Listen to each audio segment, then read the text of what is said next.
Sir Baat রোগের কথা আমরা শুনেছি, কিন্তু ফাইব্রোমায়ালজিয়া এই রোগটা আসলে কি? এটা আমরা বলি অদ্ভুত বাত রোগ আচ্ছা, বা অদ্ভুত ব্যথার রোগ, যেই রোগের আপনি ডায়াগনোসিস করতে পারবেন না, মানে খুব টাফ।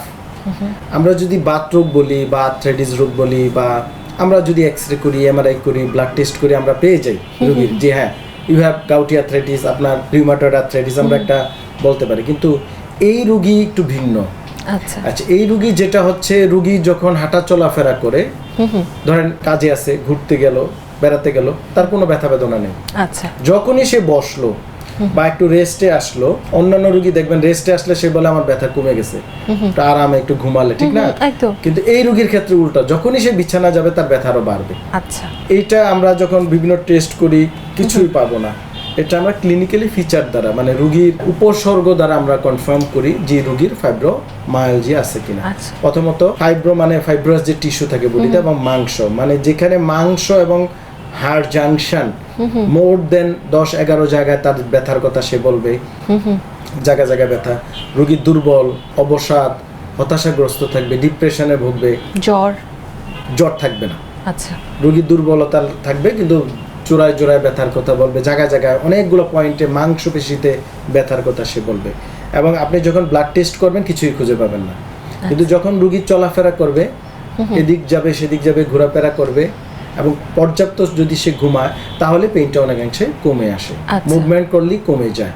কিন্তু এই রোগীর ঘুম হয় না, এবং সে দুর্বলতা, অবসাদ, হতাশাগ্রস্তর মধ্যেই থাকে ফাইব্রোমায়ালজিক রোগী। স্যার এই রোগ হলে তাহলে করণীয় কি?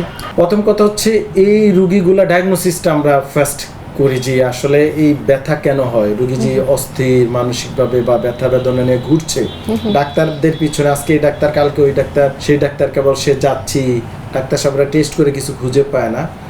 এই জন্য আমরা তখন বুঝতে পারি যে সাধারণত মেয়েদের এই রোগটা একটু বেশি হয়, পুরুষদের কম। তো আমরা বুঝতে পারি যে তার ফাইব্রোমায়ালজিক সমস্যা সে ভুগছে। এটা এক প্রকারের বাত রোগ, যেটাকে আমরা ডাক্তারি ভাষায় ফাইব্রোমায়ালজিয়া বলি। এখন আসেন এটা ট্রিটমেন্ট কি। এটা মূলত ট্রিটমেন্ট হচ্ছে আপনার ইমিউন সিস্টেমকে বুস্ট আপ করা। মানে এই রোগীগুলা বেশিরভাগই মানসিকভাবে ডিপ্রেশনে থাকে। মানসিক ডিপ্রেশন হতে পারে ধরেন কাজের ক্ষেত্রে, পারিবারিক, পেশাগত, ব্যক্তিগত, আর্থিক, সামাজিক, থাকতে পারে না মানুষের ডিপ্রেশন। সো আমরা তাকে কাউন্সিলিং করি যে আপনার এই ডিপ্রেশন থেকে বের হয়ে আসতে হবে। এবং এই রোগী যখন এক্সারসাইজ করে, চলাফেরা করে, দেখবেন ব্যথা কমে যায় তাকে। তখন আমরা তাকে সার্টেন এক্সারসাইজ দিই। রাতে ঘুমানোর আগে আপনি কিছুক্ষণ এক্সারসাইজ করবেন, বিভিন্ন স্ট্রেসিং টাইপের এক্সারসাইজ, রিল্যাক্সেশন টাইপ, যেমন গরম শাওয়ার নেওয়া। রাতে ঘুমার আগে একটু গরম শাওয়ার যদি নেয়, তার এই পেইনটা কমে আসবে, সে সুন্দর একটা ঘুমাতে পারবে। মানসিক স্ট্রেস যেটা বললাম সেগুলাকে কমে আনা। এবং এই ক্ষেত্রে আমরা বিভিন্ন থেরাপি দিয়ে থাকি। থেরাপি দিয়ে থাকি। আবার এই রোগীদের কিছু কিছু রোগীদের আপনার পেটের পীড়া থাকে পাশাপাশি, ওই পেটের পীড়াটাও আপনাকে কন্ট্রোলে রাখতে হয়, বা তার ওটারও আপনাকে ট্রিটমেন্ট দিতে হয়। আর মজার বিষয় হচ্ছে, রোগী শুধু ডিস্টার্ব ফিল করবে, কষ্ট পাবে, কিন্তু রোগী কোনো পঙ্গুত্ব বরণ করবে না, মানে রোগী কোনো বিছানায় পড়ে যাবে না। মানে ওয়ান টাইপ অফ অ্যাংজাইটির সাথে রিলেটেড, মানসিক সমস্যার সাথে শারীরিক সমস্যা রিলেটেড এই ফাইব্রোমায়ালজিক রোগী।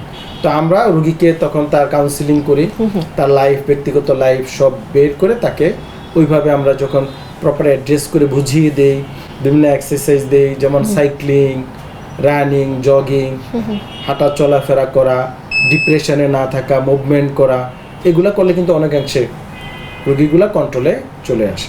তার মানে স্যার দীর্ঘমেয়াদী একটা ট্রিটমেন্ট প্রয়োজন এই রোগের ক্ষেত্রে। এই রোগের ক্ষেত্রে দীর্ঘমেয়াদী ট্রিটমেন্ট বলতে আমরা যেটা বুঝাই যে তার যেহেতু ফিজিক্যালি কোনো কিছু নেই, তো তার মেন্টাল হেলথ অ্যান্ড আমরা অ্যারোবিক্স, বিভিন্ন এক্সারসাইজ, লাইফস্টাইল মেনটেন করা, সুন্দর জীবনযাপন করা, তাকে স্ট্রেসগুলো কমিয়ে ফেলা, এবং বিভিন্ন থেরাপির প্রয়োজন হতে পারে।